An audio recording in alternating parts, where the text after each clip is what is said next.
Assalamualaikum warahmatullahi wabarakatuh. Alhamdulillahirabbil alamin. Wassalatu wassalamu ala asyrafil anbiya'i wal mursalin sayyidina wa maulana Muhammadin wa ala alihi wa sahbihi ajma'in.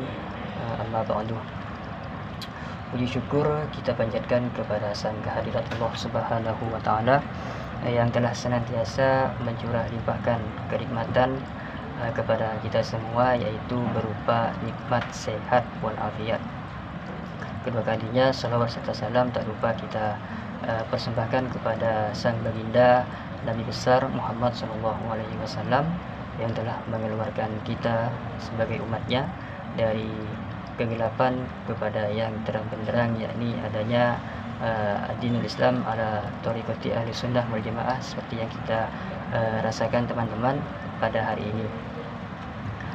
Nah teman-teman semuanya, pada kesempatan video kali ini saya Ahmad Syafiq Maulana yang merupakan mahasiswa dari IAIN Pontianak di program studi Pendidikan Agama Islam Fakultas Tarbiyah dan Ilmu Keguruan akan memaparkan materi singkat nih mengenai sejarah perkembangan bahasa Indonesia. Nah, saya rasa teman-teman semuanya sudah pada tahu ya, mengenai sejarah perkembangan bahasa Indonesia sendiri. Namun pada kesempatan kali ini saya hanya ingin menyampaikan secara singkat saja ya teman-teman. Nah teman-teman, bahasa Indonesia sendiri merupakan bahasa resmi Negara Kesatuan Republik Indonesia dan merupakan bahasa Persatuan Bangsa Indonesia. Nah, bahasa Indonesia sendiri jika dipandang dari linguistik, istilahnya linguistik, bahasa Indonesia ini merupakan sebuah variasi yang diambil dari bahasa Melayu. Nah, bahasa Indonesia sendiri ini semakin mengalami perkembangan yang signifikan sejak penggunaannya sebagai bahasa kerja yang melalui proses pembakuan pada awal abad ke-20 hingga sampai saat ini teman-teman.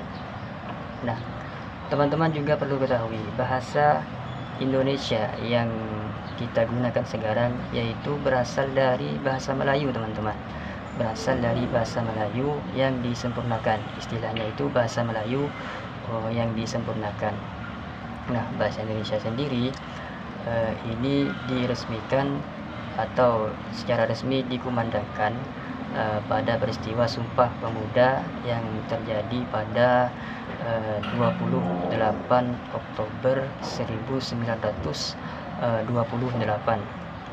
Nah, sejak saat itulah bahasa Indonesia secara resmi digunakan sebagai bahasa nasional bagi bangsa Indonesia. Nah, tujuannya yaitu ingin membentuk sebuah perencanaan bahasa dan juga ingin mencapai negara Indonesia yang merdeka, adil dan berdaulat. Salah satu tujuannya itu teman-teman, kenapa itu bahasa Indonesia diresmikan pada perhelatan atau pada peristiwa Sumpah Pemuda itu sendiri.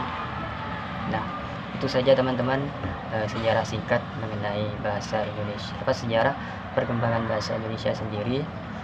Saya Ahmad Syafiq Maulana. Namun sebelum saya akhiri, saya ada satu quotes teman-teman. Ini adalah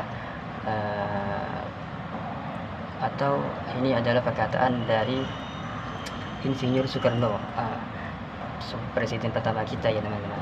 Nah, Insinyur Soekarno ini dalam satu quote atau ucapannya, yaitu dia pernah berkata begini teman-teman, jangan pernah melupakan sejarah, karena bangsa yang maju itu adalah bangsa yang belajar dari sejarah masa lalu. Nah, itulah quotes singkat dari saya yang saya kutip dari perkataan Insinyur Soekarno. Nah, mungkin hanya itu teman-teman. Saya akhiri. Wassalamualaikum warahmatullahi wabarakatuh.